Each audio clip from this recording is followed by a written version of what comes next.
Leave with a carer needs to be planned with the carer. It sounds obvious, but it doesn't always happen. Timing of the leave should be agreed with the carer to fit around other commitments they have, such as work or childcare. Never spring leave on the carer. If they're involved in supporting the leave, they should also be involved in planning it. Carers aren't always available to attend ward round meetings where leave is planned, so while you may agree a provisional plan, be explicit that details will be finalised once the team have spoken with the carer. Don't commit carers to things they may not be able to do. Speak with carers about plans for leave in private, away from the patient, so they don't feel under any pressure to agree if they have any concerns. You should explain why the patient is deemed ready for leave and confirm risk assessments have been undertaken, especially where carers are concerned, for example if patients are expressing delusional thoughts. Where patients organise their own leave, consider if the carer has been involved and support the patient to include them as needed. As ward staff, you're likely to have spent more time with the patient than the carer has during the admission. You are also likely to know the area local to the hospital. Therefore, you are in a good position to help carers plan the leave. You can suggest where to go and what to do, considering things the patient has expressed an interest in or places other patients have enjoyed going, providing options suitable for the weather, how the patient is, and the duration of leave. Keeping a list of local activities, quiet places and accommodation options available on the ward for staff and carers to refer to is helpful for planning. Ask patients and carers about places they have visited to inspire ideas for future visits.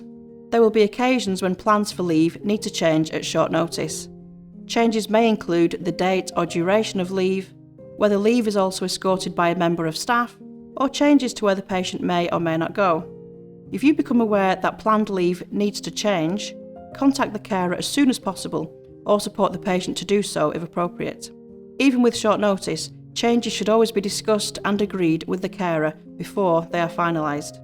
If leave is changed, it may be due to a crisis on the ward, making it harder to prioritise contacting carers. We know it can be difficult to get in touch at short notice, so it's good practice to build a plan for last-minute changes.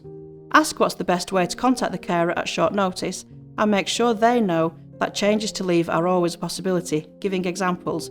This will keep their expectations realistic.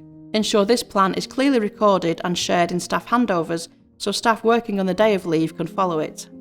At the start of the leave, hand over care to carers as if you were handing over to staff, providing all the information they need about the patient, such as how they are, their current care needs, and what medication they need to take and when.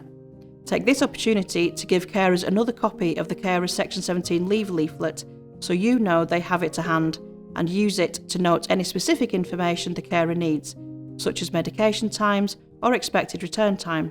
Clarify any specific requirements of the leave that affect the patient or carers, such as places the patient cannot go or things the carer needs to do. Carers need to know what is expected of them. For example, do they need to follow the patient to the bathroom or outside? Be clear about what time the patient is expected back on the ward. Explain carers should contact the ward with any concerns or for any advice during or after the leave. Reiterate that it's better to contact the ward early with a concern than wait for this to escalate. Always talk with carers about what to do and who to call in an emergency situation. This all sounds straightforward, but let's think about what could disrupt this handover. A potential challenge is carers don't always come into the ward at the start of leave. Sometimes patients meet them outside the hospital or travel home alone and meet them there. To get around this, build the handover into your planning for leave with carers. Check how and where the carer will meet the patient and plan a call for earlier in the day to complete the handover if the carer won't be coming to the ward. It can be useful to have a named staff member to do this so that you know it won't be missed. As always, keep a record of any discussions on your trust recording system so you can refer back to this later if needed.